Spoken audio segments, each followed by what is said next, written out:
Alright, so this is the 68 Chevelle hardtop.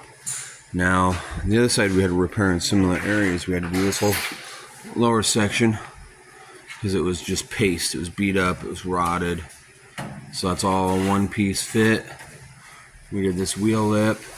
I'm not looking at blending all this out. We just need it cleaned up enough that everything fits like it's supposed to, and we don't have nooks or crannies to deposit trash later. This lower piece, not much of it. We had to put that in because it was completely gone through here and down here.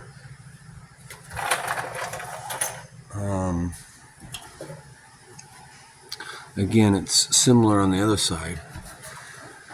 So now we'll get that tidied up and we'll start getting ready to install the big parts. I've got pieces just laid in here.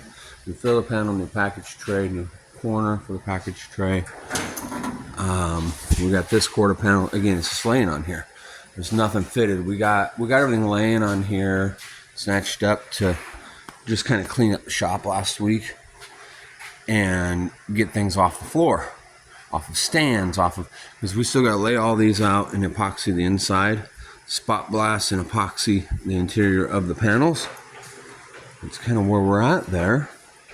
We'll get it all drawn together.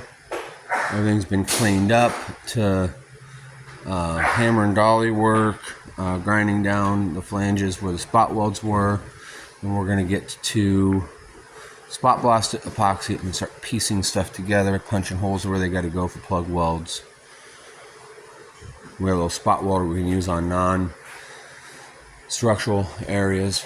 It'll be minimal use, but we'll be able to utilize it. Let me see down here if I've got any. Yeah, there you go. You can kind of see there. We had to replace a lot of that lip.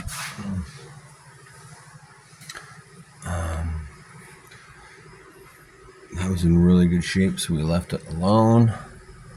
So this side really wasn't as bad as the passenger, which is the normal. Passenger side in a car is usually a paste, comparatively, because it's in the gutter. That's where you get all the slosh and slush. All right. Lottering. 1968 Chevelle hardtop.